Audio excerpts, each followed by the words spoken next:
Ok.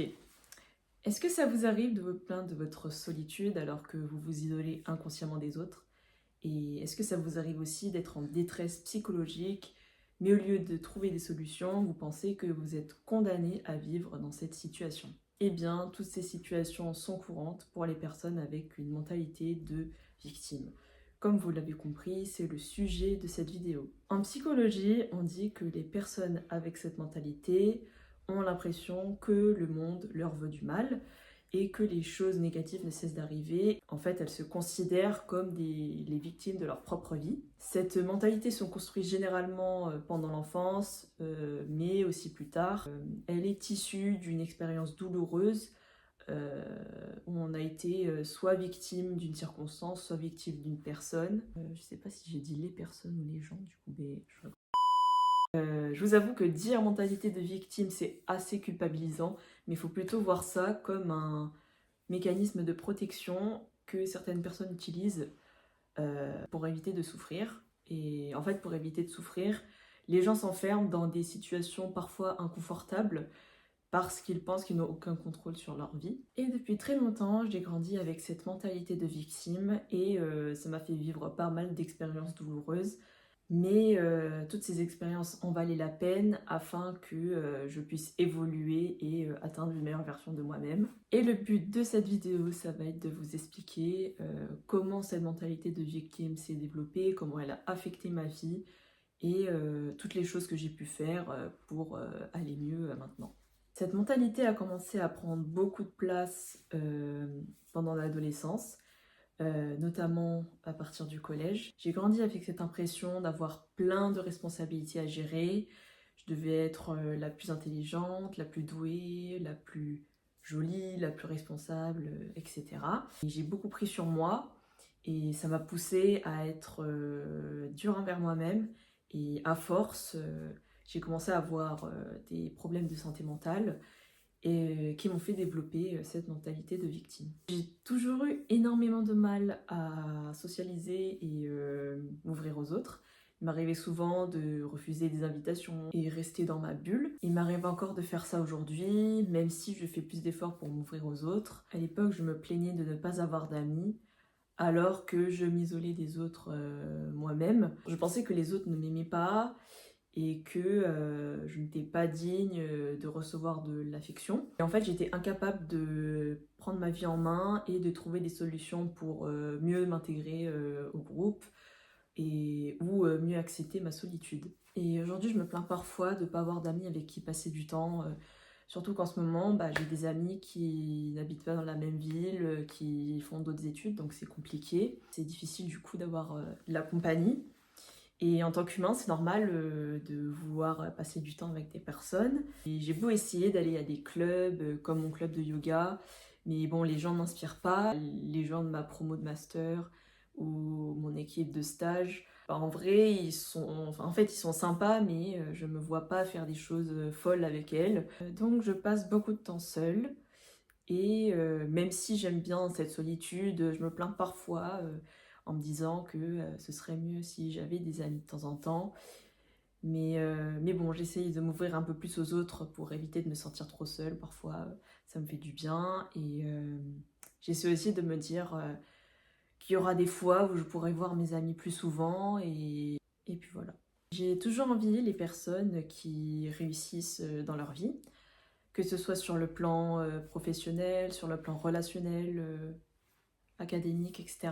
Même si ça va mieux aujourd'hui, j'ai toujours du mal avec ça parce que je suis assez perfectionniste et j'ai du mal à être satisfaite de ce que j'ai. En fait, j'ai grandi en pensant que ma valeur se mesurait par le nombre de réussites, le nombre d'expériences que j'ai pu faire dans ma vie, etc. Ça m'a fait développer des grosses insécurités qui affectent mes relations, mon estime de moi-même, etc. À l'époque, je me comparais souvent aux autres parce que je voulais réussir comme les autres, mais j'avais l'impression de ne pas être à la hauteur pour ça. Ça faisait que je restais dans la même situation, persuadée que je n'étais pas capable de changer. Et en fait, je me sentais prisonnière de mon propre mal-être. Aujourd'hui, j'ai pas mal d'insécurités qui restent aujourd'hui. J'ai déjà dit aujourd'hui, bref. Et aujourd'hui, j'ai pas mal d'insécurités qui restent. Je complexe encore beaucoup sur ma personnalité, ma vie sociale, mes skills, aussi pour le nombre d'expériences que j'ai pu faire dans ma vie, mes réussites, etc. Pourtant, je ne complexe quasi plus sur mon apparence alors que c'était vraiment un truc à l'époque. Mais il s'avère que pour moi, c'est quelque chose qui est plus facile à changer par rapport au reste. La mode, c'est quelque chose qui m'intéresse, donc je sais ce que je peux porter, les coiffures qui me vont, le maquillage qui me va, etc. Donc j'ai plus trop de problèmes avec ça. Par contre, j'ai plus du mal à apprécier ma personnalité, par exemple. Je suis assez introvertie, discrète et je parle pas beaucoup. En fait, j'ai l'impression d'être une PNJ pour les autres, alors qu'il se passe plein de choses dans ma vie. C'est juste que je ne raconte pas tout aux autres. En fait, on est dans une société, on a tendance à privilégier les personnes plus extraverties, plus bavardes et qui savent s'affirmer en fait dans la société. Et en fait, ça correspond pas du tout à ce que je suis. Et parfois, je pense que ma personnalité est tellement ennuyeuse que c'est pour ça que j'ai du mal à me faire des amis, j'ai du mal à avoir les relations que je veux, etc. Du coup, ça entretient la haine que j'ai envers moi-même, même si on a beau me dire que j'ai plein de qualités, etc. Mais en fait, je refuse de voir que ma personnalité peut être intéressante. Et je sais à quel point c'est difficile à vivre pour moi-même, mais ça l'est aussi pour mes proches. Et c'est pour ça que je veux changer et apprendre à m'aimer un peu plus. Depuis que j'ai compris que j'avais cette mentalité, j'ai voulu un peu comprendre ses racines. Et pour ça, j'ai consulté des psychologues, j'ai regardé des vidéos, j'ai même acheté des bouquins. J'ai fait vraiment ce que j'ai pu pour me comprendre en profondeur. Et toute cette introspection m'a permis de comprendre mon fonctionnement, mes blessures et les choses à améliorer. Je n'ai pas réussi à avoir toutes les réponses aujourd'hui, mais j'essaie encore de me connaître tous les jours à travers les expériences, à travers les choses que je peux voir dans mon quotidien, etc.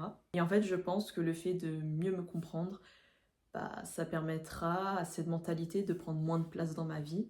Je passe mon temps à explorer de nouveaux centres d'intérêt, de nouveaux loisirs. J'essaie aussi de mieux comprendre ma personnalité, notamment avec le MBTI, l'énéagramme, etc. Je n'ai jamais pris le temps de m'intéresser à moi-même avant. Et en fait, je me dis que le fait de me donner une identité, bah, ça va me permettre de me détacher de cette étiquette de victime que je me donnais à moi-même. Et du coup, ça me permettrait de me dire que je suis plus qu'une victime, je suis une personne voilà, avec ses valeurs, avec ses centres d'intérêt, etc. J'élabore des petits plans à court terme pour améliorer ma vie. Et certains de ces plans fonctionnent et d'autres pas du tout. Et j'en ai ajusté, j'en ai enlevé, j'en ai rajouté. Et à force, ça me fait réaliser que améliorer sa vie, ça demande du temps et de l'énergie, et qu'à la fin, les efforts finissent par porter leurs fruits. Et si je dois attendre des années pour pouvoir avancer, eh ben, je prendrai le temps. Et si je dois faire des efforts pour avancer, eh ben, je ferai des efforts. Le fait d'être dans la projection, bah, ça m'aide à garder espoir sur la possibilité que je puisse changer un jour. Ah, je me perds dans ce que je dis là. Je recommence. J'essaie de sortir davantage de ma zone de confort en osant des expériences que je n'osais pas forcément à l'époque. Ça fait toujours peur de se lancer, mais je me dis qu'une fois que c'est fait, je vais être satisfaite voilà, de mes efforts. Et je me dis que le fait d'expérimenter, bah, ça va m'exposer à l'imperfection. Et ça va du coup me permettre de travailler sur mon perfectionnisme qui entretient ma mentalité de victime et mon sentiment d'être incapable de changer. Et le dernier point sur lequel je vais finir, je pense le plus difficile de tous, bah, c'est d'être tous envers moi-même. Je pense que c'est la clé majeure pour sortir de la mentalité de victime. C'est clairement le point le plus difficile. Je pense que ça me prendra des années pour vraiment être douce envers moi-même. Et en fait, on réalise jamais à quel point c'est puissant de s'aimer soi-même, de se traiter en douceur et d'accepter l'imperfection. En fait, c'est juste puissant d'accepter d'être soi-même. Et en fait, ça aide pour plein de choses, que ce soit pour la confiance en soi, que ce soit pour se relever après un échec. Être doux envers soi-même, bah, c'est le meilleur cadeau qu'on peut s'offrir à soi-même en fait. Quand on est trop dur envers soi-même, c'est là qu'on commence à développer cette mentalité de victime, où on se sent impuissant face aux aléas de la vie. Et je me dis qu'en étant doux envers soi-même, en réduisant nos attentes de nous-mêmes, etc., et ça va faire que cette mentalité de victime elle prendra moins de place. On se laissera du coup le temps pour nous améliorer sans avoir à se détester, sans avoir à se forcer à faire des choses qu'on ne veut pas faire, etc. Et même si je sais ça, c'est toujours dur pour moi, mais voilà, je fais des efforts vraiment tous les jours avec tous les points que j'ai cités avant. En fait, je considère que le fait de sortir de ma zone de confort pour m'exposer à l'imperfection, pour que je puisse me renforcer, c'est être doux envers soi-même dans le sens où on ne veut plus rester dans une situation qui nous fait souffrir. Donc j'accepte de souffrir un peu si c'est nécessaire pour mon avenir, pour la personne que je veux devenir. C'est super important de s'encourager soi-même dans la vie parce que quand la vie va continuer, en fait, on va finir par perdre des gens, on va finir par faire sa propre vie. Et puis finalement, on va se retrouver seul face à soi-même. Et tout ça pour dire qu'à la fin, on finira tout seul. Et dans ces moments-là, en fait, il faut être là pour soi-même parce que s'il n'y a personne, en fait, on n'est plus rien. Voilà. Sur ce, j'en ai fini avec cette vidéo qui traite d'un autre aspect du développement personnel. J'espère que ça vous a plu. Ça faisait vraiment longtemps que j'ai pas tourné de vidéo parce que j'avais énormément de priorités à gérer ces derniers mois. Mais là, maintenant, j'ai plus de temps, donc ça me manquait de tourner des vidéos, donc je me suis dit que j'allais préparer le speech, que j'allais faire une vidéo d'un autre style pour rendre ma chaîne toujours vivante, pour dire à tout le monde que je suis encore là. Même si personne regarde mes vidéos, c'est toujours fun de tourner des vidéos, préparer le texte et me préparer exprès pour être devant ma caméra. Je trouve ça hyper fun, surtout que c'était vraiment un truc que je faisais quand j'étais petite. En fait, quand j'étais petite, j'avais plein de vidéos de moi. Et en fait, j'étais obsédée par les vlogs. Je me filmais tout le temps pour soit raconter ma vie, soit montrer, je sais pas, ce qui se passait dans mon jardin, soit montrer mes jouets, faire des histoires, tout ça. J'aimais trop me filmer et je me dis que je peux pas garder cette passion pour moi et c'est pour ça que je fais des vidéos avec vous et je me suis dit que même si j'ai beaucoup de priorités à gérer en ce moment, je me dis que ça vaut quand même le coup de tourner des vidéos de temps en temps quand j'ai envie, quand j'ai le temps et quand je suis inspirée. Et en fait, parler du développement personnel et surtout de la mentalité de victime, je pense que c'est important pour moi parce que l'élaboration du texte, ça m'a fait réaliser pas mal de choses sur moi-même. J'ai dû regarder certaines étapes de ma vie avec pas mal d'introspection, avec pas mal de recul. Et en fait, je trouve que ça m'a beaucoup aidée. Et j'espère que tout ce que je vous ai dit, ça vous aide aussi à mieux vous comprendre. J'espère que ça va mieux vous aider à vous accepter tel que vous êtes, avec vos insécurités, avec votre mentalité de victime, etc. Il faut comprendre que ça arrive à tout le monde d'avoir cette mentalité et de galérer dans la vie. Mais c'est surmontable. Enfin, moi, je pense que c'est surmontable parce que l'être humain est très fort pour... Putain, mais j'arrive pas à parler là. Merde, j'ai bougé le truc en plus là. Je me mélange.